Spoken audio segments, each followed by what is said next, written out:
আমার জন্য দোয়া করে। তাহলে হাজি যদি আল্লাহর কাছে দোয়া করে, তাহলে হাজির হাতের বিনিময়ে আল্লাহ তোমাকেও মাফ করে দিবে।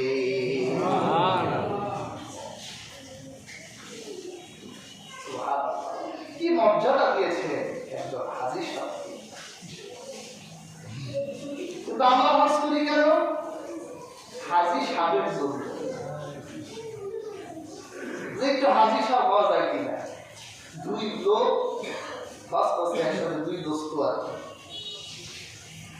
তা এক দোস্তের বেলায় মানে দুইজনের নাম ঘোষণা করছে ইমাম সাহেব। একজনের বেলায় আরবিতে বলছে আলহাজ, আলহাজ মানে হাজি। আরেকজনের বলছে হাজি সাহেব।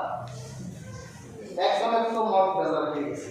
আরে আমার দোস্তের বললো আলহাজ, আমার বললো হাজি সাহেব। হুজুর এটা তো কথা হলো, আমার হাজি সাহেব চলেন আর আমার দোস্তের আলহাজ বললেন।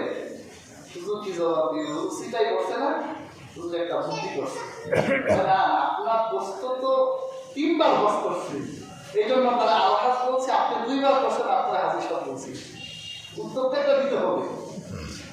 সেটা নিয়োগ করলাম, হুজুর আরেকবার করবো, পরের বার আবার আলহাজ বললেন। আরে তুমি 1000 বার বস করতে পারো, তোমার বস কবুল করো। তুমি তো আলহাজের জন্য আর হাজি সাহেবের জন্য বস করো। বস করতে হবে কার জন্য? আল্লাহ দাওয়াত দিয়েছে, আল্লাহ দাওয়াতে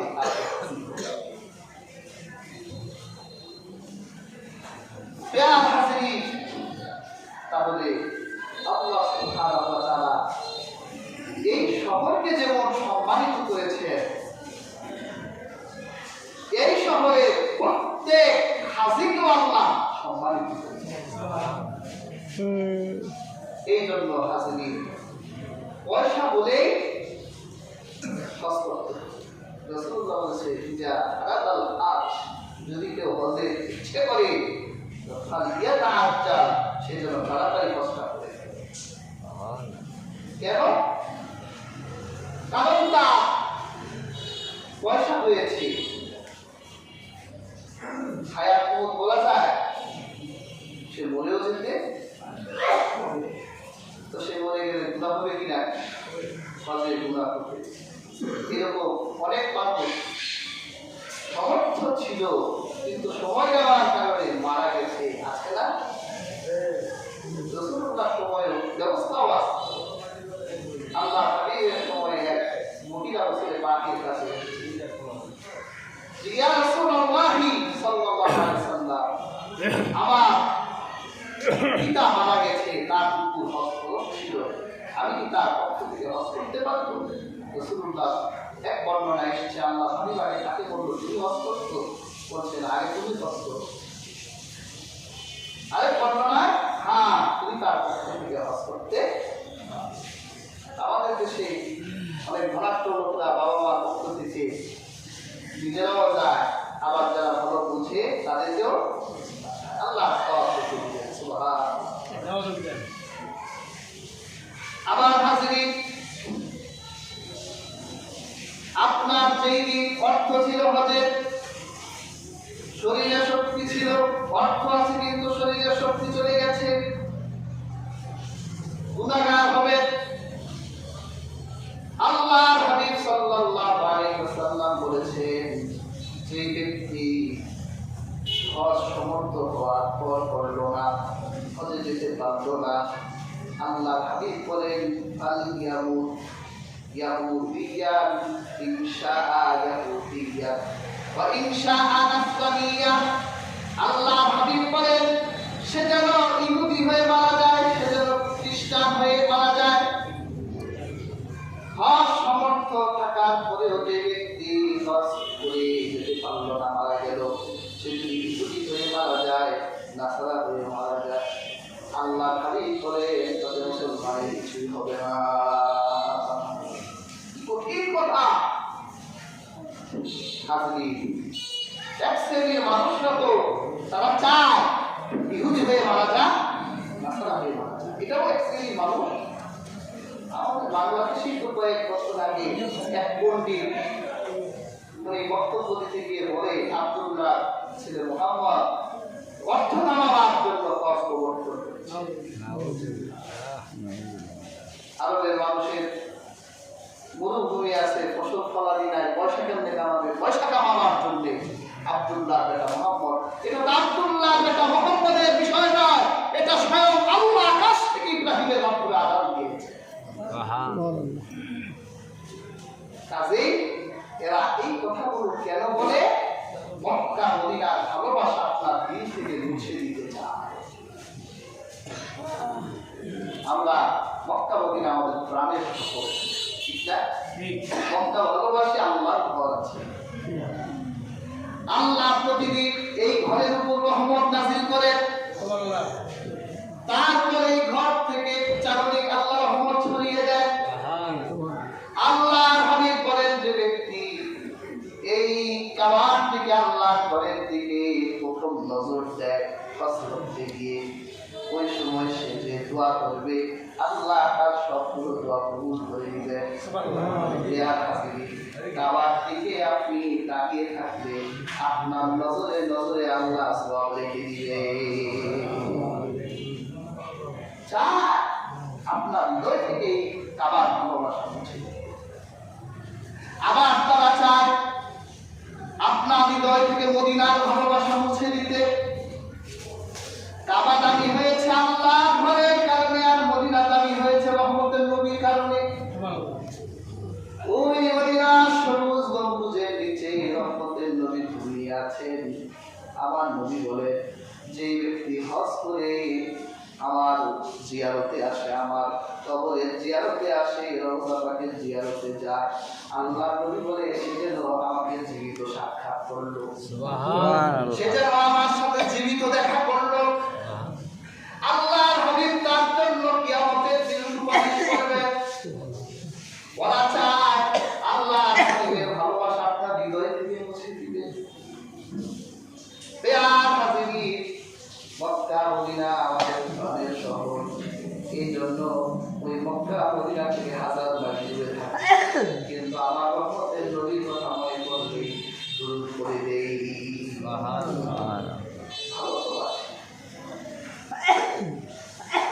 বাংলার প্রান্তরতে রাসূল তোমায় তিনশো দিলাম, রাসূলের রওজা মুবারকে জানাইলাম সালাম।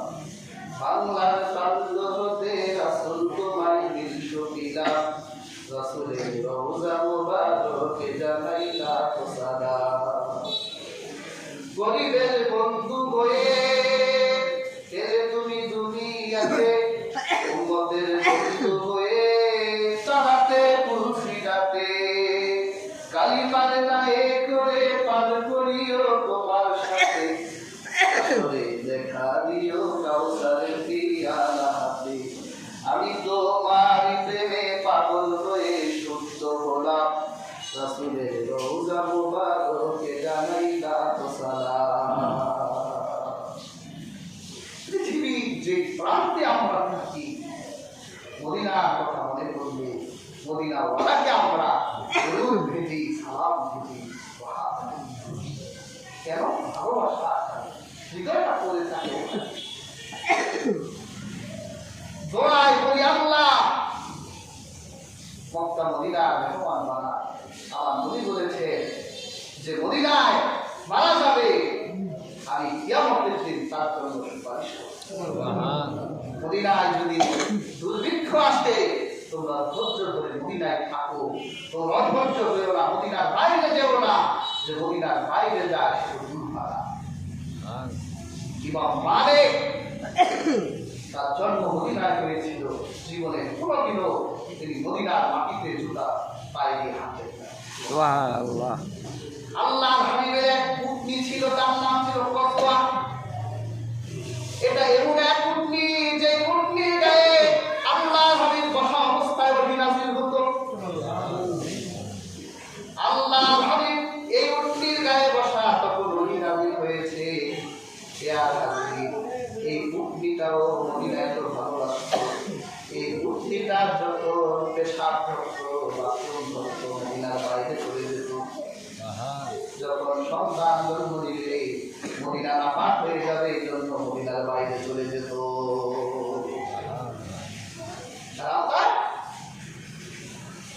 আমাদের হৃদয় থেকে মক্কা মদিনার ভালোবাসা মুছে দিতে চায়। শুধুই তো বলে হজ হচ্ছে মক্কা মদিনা যাওয়ার কথা। আরে বেটা, মদিনায় শাহজাহানের বিশাল ভূমি আছে। যদি মক্কার দাম আল্লাহর কাছে 1000 গুণ হয়, মদিনার রহমতের নবীর মাটিটা আল্লাহর কাছে তার চেয়ে অনেক গুণ বেশি দাম। সুবহানাল্লাহ। মক্কাও ভালোবাসি, মদিনাও মক্কার ভালোবাসা লাগবে, মদিনা ভালোবাসা।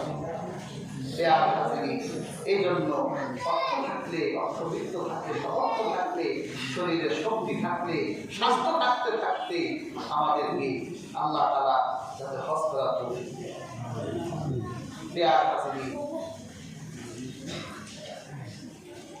এই মক্কা, এই মদিনায় আল্লাহ সুবহানাহু ওয়া তাআলা বিশেষ করে হযরত ইব্রাহিম আলাইহিস সালামের স্মৃতি রেখেছেন।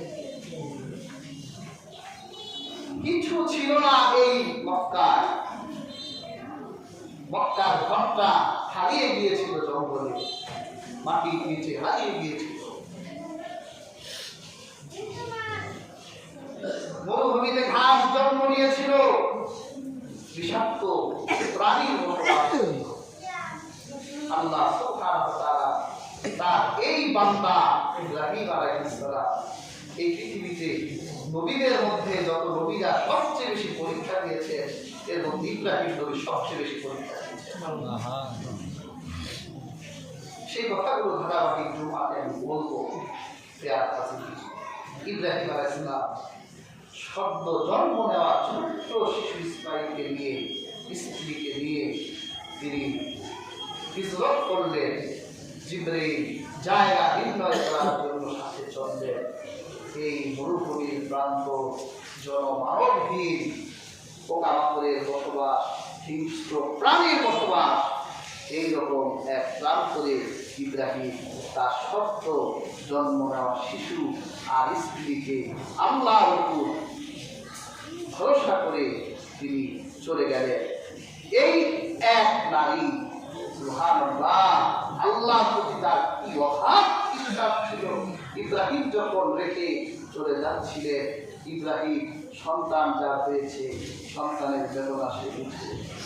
যে সন্তানের জন্য ইব্রাহিম কেঁদেছেন, রব্বি আপনি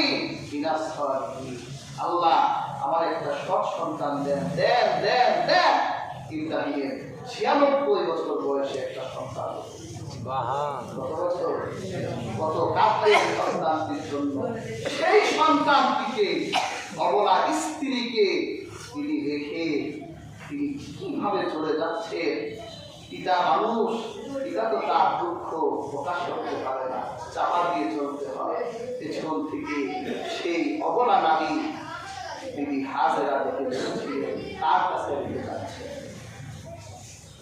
ইব্রাহিমের মুখে জবাব নেই, করতে পারছেন না, তার কাছে রেখে যাচ্ছি।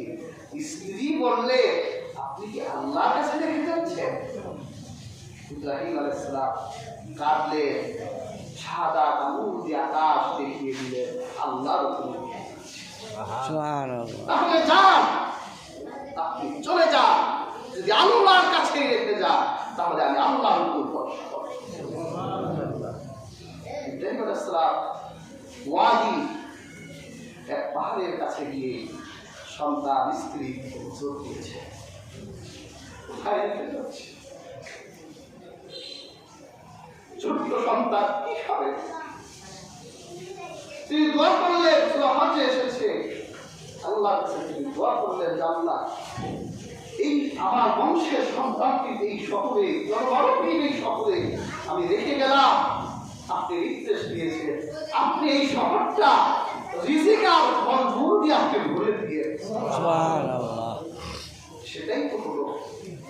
এই এক নারী একটা বাচ্চা নিয়ে কি এক শহর বানিয়ে দিলেন, আফগানিস্তানের শহর। এই শহরে আজ খাবারের অভাব নেই। এই শহরের মানুষের পায়ের নিচে স্বর্ণের খুঁটি, এই শহরের মানুষের হাতে তেল, এই শহরের মানুষের কাছে সৌরশক্তি, কোনো কিছু বাদ রাখলো না। ইব্রাহিম সেই পাহাড়ের আড়াল থেকে এই শহরের জন্য দোয়া করলেন। সেই শহরটাকে আল্লাহ পৃথিবীর বুকে এক শক্তিশালী শহরে পরিণত করে দিয়েছেন। আল্লাহ সেই শহরে মেহমান বানাতে চান হাজিদেরকে। আল্লাহ সুবহানাহু ওয়া তাআলা আমাদের প্রত্যেককে হাজির হওয়ার মর্যাদা দান করুন।